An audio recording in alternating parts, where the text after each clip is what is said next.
What's up everyone, my name is Alice and welcome back to Along the Edge. In this game, we're 1 month in, so for a small recap of what happened last episode, we moved from a city back to the town where her grandma lives.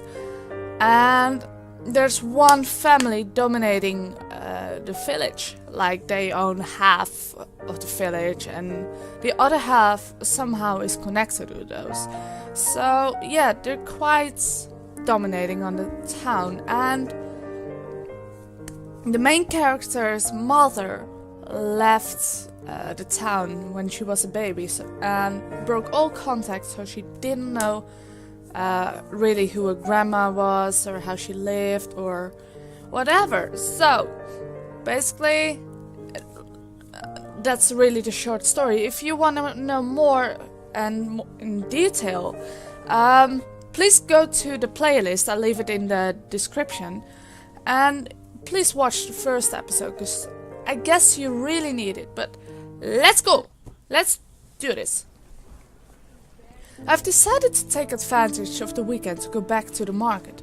I'm pretty sure someone will finally agree to tell me more than the tidbits I've gathered until now, especially about this Maltaire family, which seems to mesmerize half the village, while the other half looks terrified by the mere mention of its name. I should start with the bakery. Mrs. Bouchard should be about to finish her season. She doesn't risk much in sharing some gossip, since she'll soon be leaving until next summer. I make out Gerard Bourtine on the other side of the square. He's talking to someone, a tall man with certain composure. Composure? Yeah, I guess. I could walk to him and he introduces me, but the bakery is about to close and might not get another chance to question Mrs. Bouchard. What should I do? I don't remember who Mr. Bourtine is, but I know for sure that the bakery lady is really conservative and doesn't gossip, so I think it's better to talk to the Mr.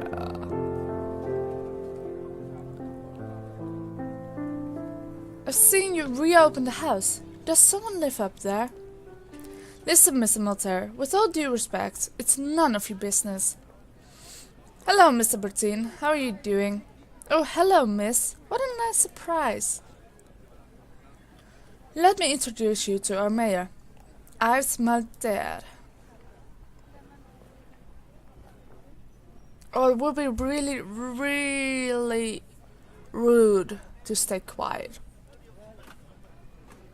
Oh. But I know that these two families are in conflict with each other. Because they said when the Maltaire family flourishes, her family perishes. So I'll stay quiet for now. Oh no, that's a moon. Oops.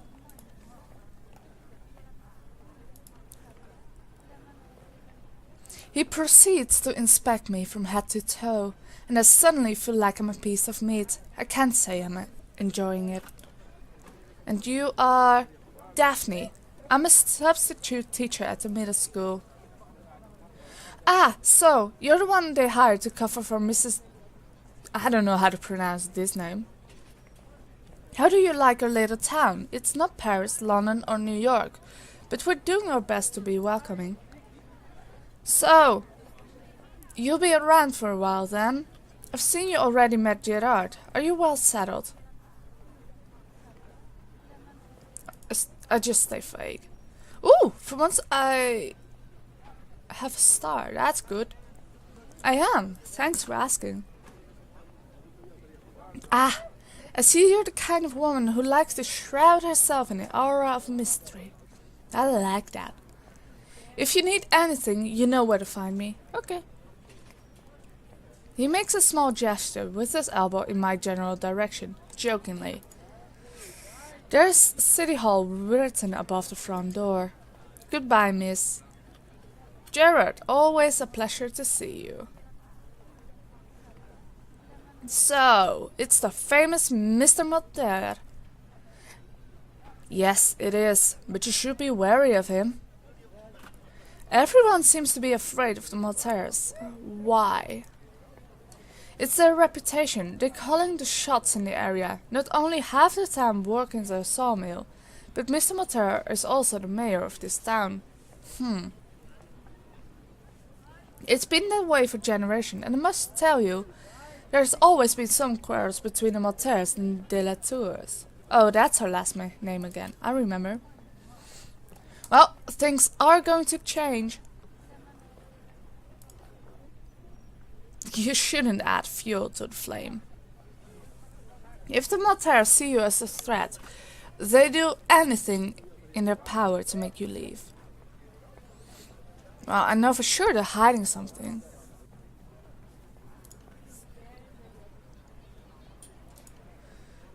So we have to hide everything, huh? That ain't good. Well, the bakery's closed now. Then I shop around, asking about the Maltese while refilling my fridge at the same time. Unfortunately, now that I've been identified as the young heiress, the villagers have become more mute, strangely polite and distant. No. It's raining now. And it keeps raining. I'm just teaching my life away.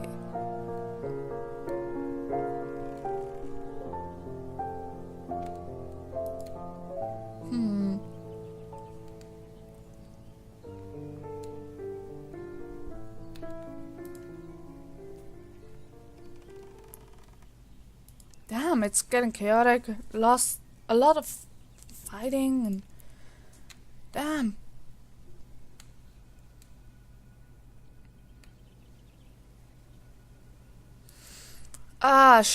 We are not wanted here. Did you ask for me? Yes, please, take a seat. Let me introduce you to Miss... I don't know how to pronounce all the French name.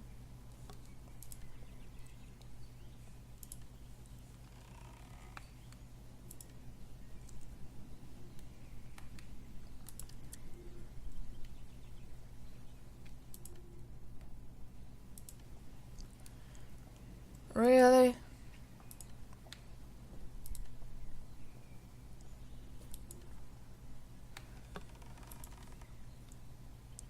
What is the issue?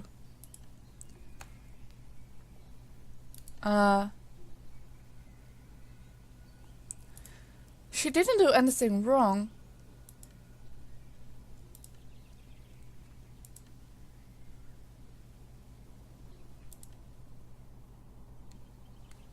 Oh, they really think we're a witch, huh? Pagan miscreants.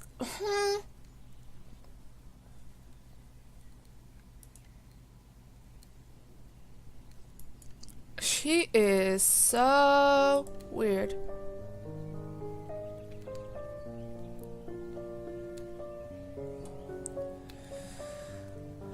I want to say both of them. Like, I have nothing to do with the witchcraft stories. Like, I don't know damn about everything. And I want to say them both. Because I'm not a witch. At least I think so. And I wish no one harm.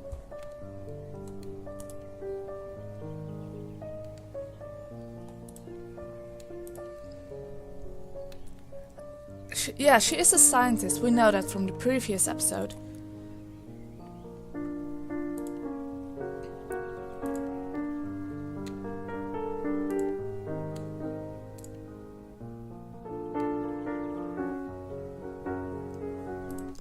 Sure.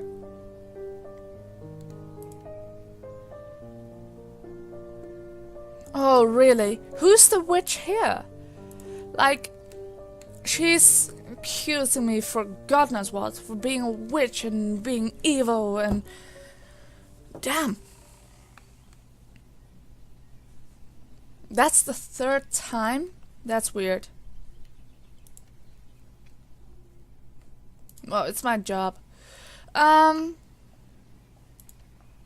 True. It keeps raining and she gets annoyed. Damn!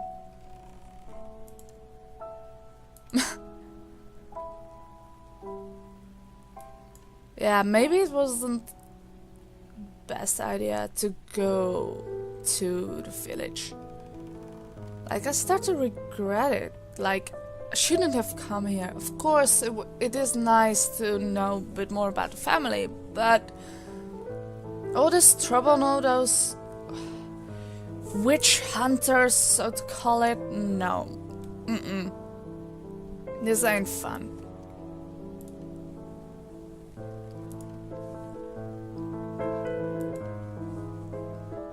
Really? She's a smoker? Oh, that's bad. She could see a car.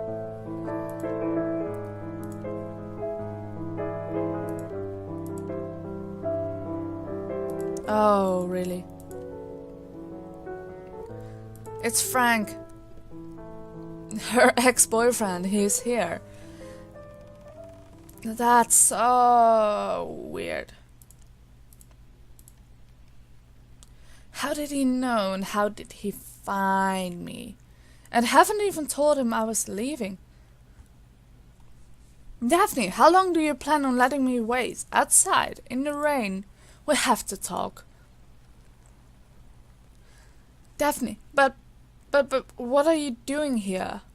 Frank is in the hall and he's a little bit annoyed. I'm fine, thanks for asking. I know we broke up. I don't know. Did it even cross your mind to call me to let me know you were relocating to the other side of the country? I mean, you mean what? Tell me! Well, really, she didn't have it in her. Like, she's been so caught up with all the drama in this town. Yeah. No way! You're not going to play it off. I see you coming from 100 miles. If you really didn't want to see me again, you would have redirected your mail.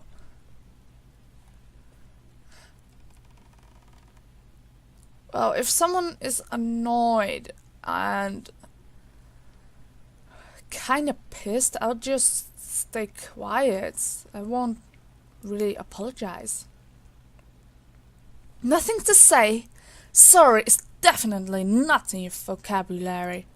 I didn't come for this anyway.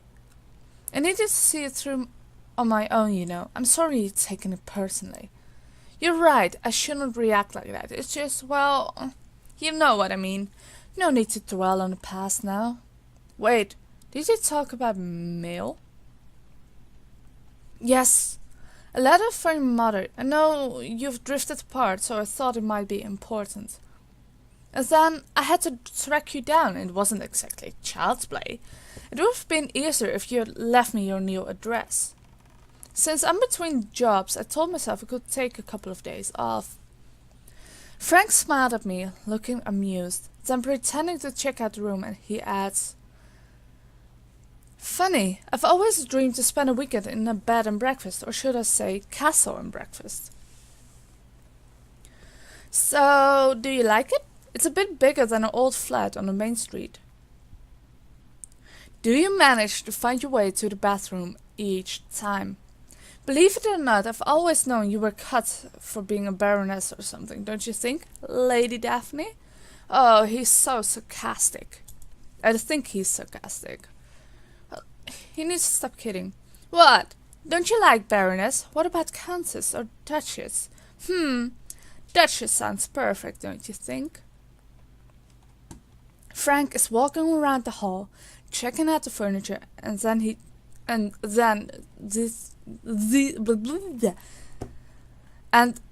trinkets. Here we go. I hate that. Those kind of sounds. It's horrible. If he's good at anything, it's probably at disarming any tense situation. Do you mind if we talk tomorrow? I have to admit, I'm exhausted. I can imagine if you drove all the way. As he says that, he takes a letter from his chest pocket and puts it on top of the chest in the hall. Your mother's letter. I'm sure it's not easy for you, but if you need to talk about it, I'm here for you. Thank you. Well, I'll go crash on your sofa for a couple of hours if you don't mind. Oh.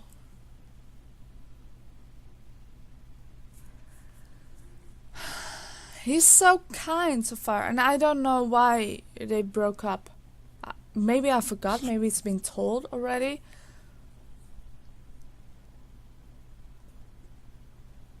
But he seems so kind. You know what? I just prepared a guest room. There's like 4,000 rooms up there. I can't let you sleep on the sofa. I'll settle you up in a guest room. Even better, show me the way. I'll wake up early the next day. Frank must be still asleep upstairs, and as I know him, he won't wake up until a couple of hours. I don't feel like getting up yet, so I decide to snug up under the covers a little bit longer. When I think about what happened yesterday and the strangeness of the situation, Frank is currently asleep in the room next to mine. Ooh. I can't believe he went all this way just to bring me this letter from Mom.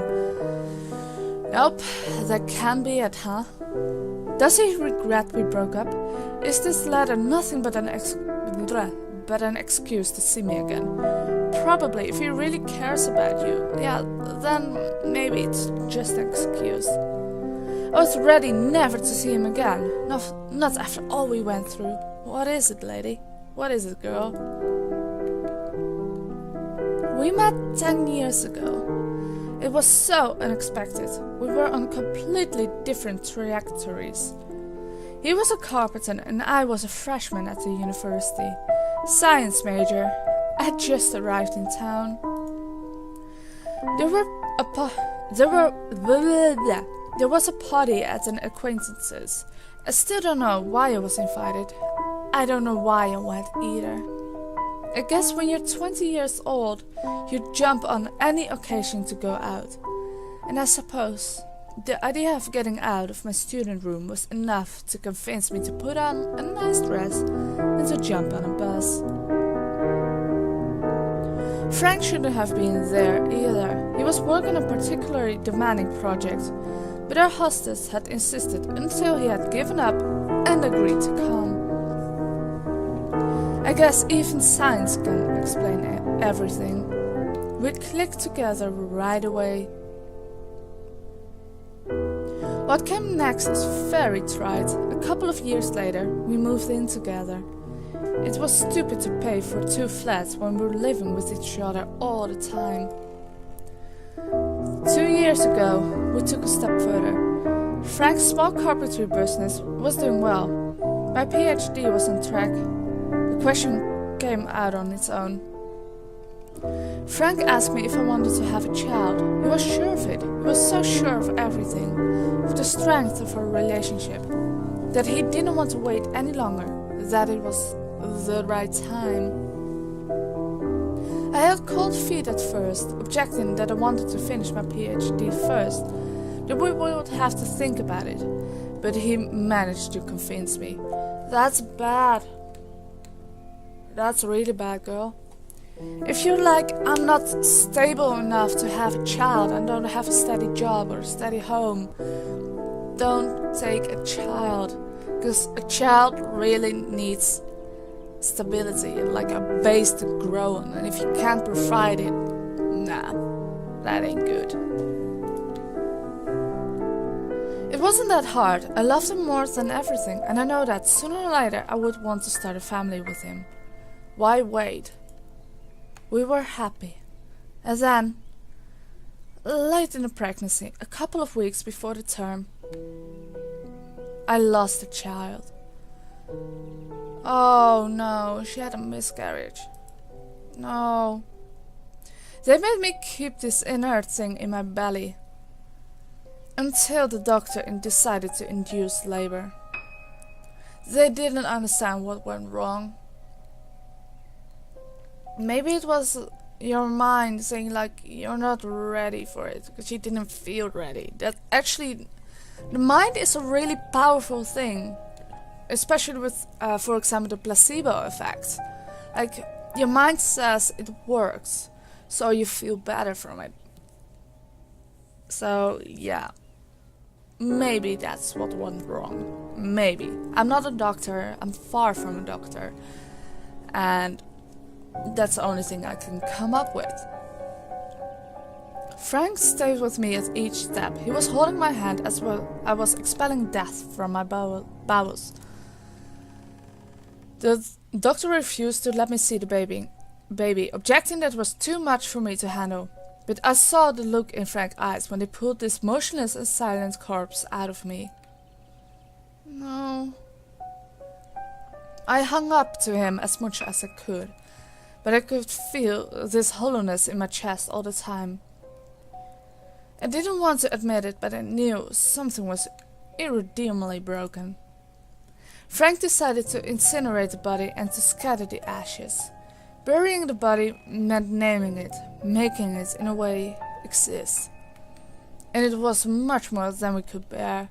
I was unable to have an opinion about anything anyway. That's so bad. When the first shock wave and the tsunami it created in our lives finally receded, I realized our relationship was doomed. I blamed Frank, myself, the universe. Seeing Frank every day reminded me of everything I went through, and our everyday's life had become a hopeless ordeal. One day, I finally had enough, so I ended things between us and left. Frank kept our old apartment, and I took a furnished flat in the meantime. Oh, that's so sad and bad. And she was only 20. That's like... Well, I just turned 21, so that's like around now. If it was in my life. Oh boy. I really think I'm too young to have a kid, so... Damn.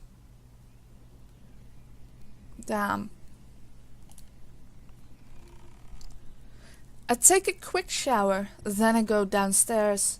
Noises from the espresso maker tell me Frank found the kitchen. Mom's letter is still propping on the chest in the hall. I'll have to resolve myself to open it sooner or later. What should I start with? Enter the kitchen, because if you open the letter now, you will get emotional and it would ruin the whole day. Now you have a little bit of a happy or something that can be happy. Frank is holding a mug of coffee and he's distractedly looking through the French window. So, you managed to tame the coffee maker. You know me. Without my daily dose of caffeine, I'm a bit of a zombie. Did you sleep well? Let's be a little bit evasive. Oh, very well. Thanks for asking. How about you? The bed is comfortable and the silence of the countryside is quite refreshing. It's been a while since I've slept this well. Listen, Daphne, I won't beat around the bush. My presence here isn't totally innocent. You must have guessed it by now. Yeah, we did. I think it was a mistake to break up. I've got this strange feeling that you're going to rebuff me, but I have to ask. Do you think we could try again?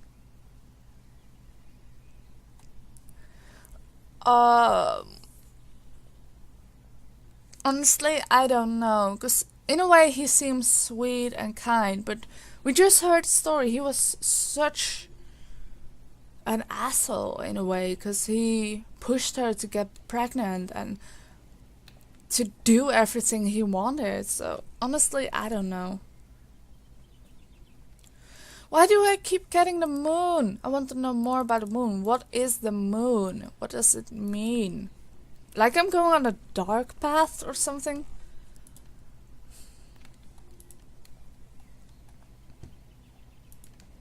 So, seriously, what have you been doing here all this time?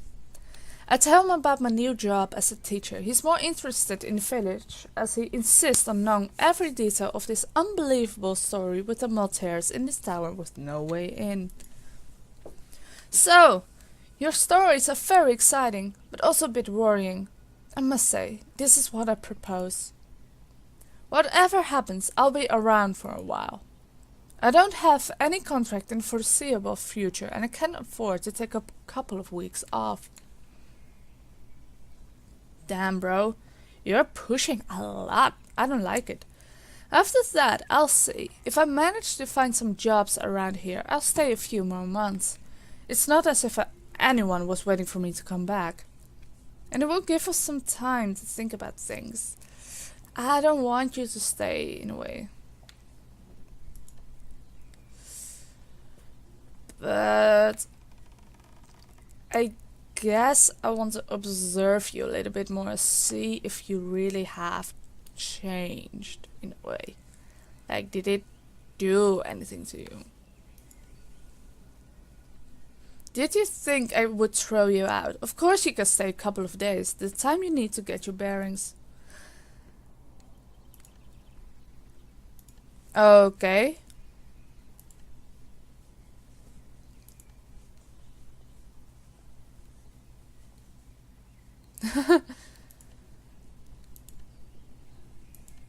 Okay, sure. Really? Mom's letter is still tawning from the top of the chest. It's high time to discover what it's all about. The envelope is dog-eared and a bit yellowed, as if it has traveled a lot. There is a foreign stamp. The ideograms tell me it was probably posted somewhere in Asia. I open it with a shaking hand. It's the first news I've gotten from her since several years ago. Something like, what, 5, 6 years ago? I can't remember the last time we talked. Frank has never even met her. She's always been an abusive mother, extremely invasive, and equally severe and freezing cold. Oh no.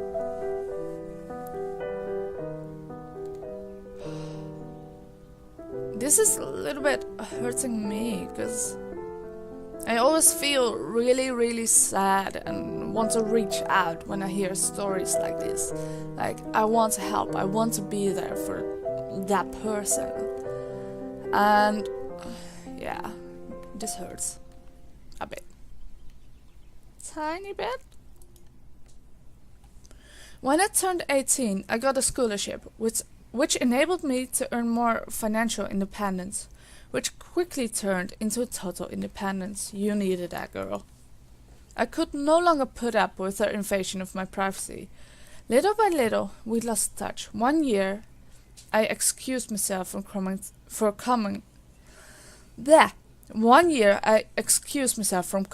the holidays. The next, I just sent her a greeting card. I started to filter her calls, and one day, the phone stopped ringing. That's how the link was broken, and years have passed without me really noticing she wasn't there. When I tried to contact her, she had disappeared without a trace. I must admit, I hardly tried to find her. I can imagine. And now, from nowhere, she comes back into my life with this letter. Her nervous, jerky handwriting hasn't changed. The content of the letter, though, is as cryptic as it is brief. Daphne, please don't accept your grandmother's heritage. Don't go back there. You'll only get into trouble. Regards, Sophie de la Tour. Well, too late. The closing says a lot about her qualities of heart. I wasn't waiting for "your mommy loves you," but, well, Mom never really talked about the time she had spent here. With my grandmother, at the castle, it quickly seemed to me that something might have happened. But what?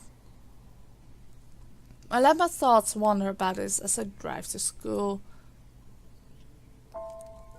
The day flies by, fast as an arrow.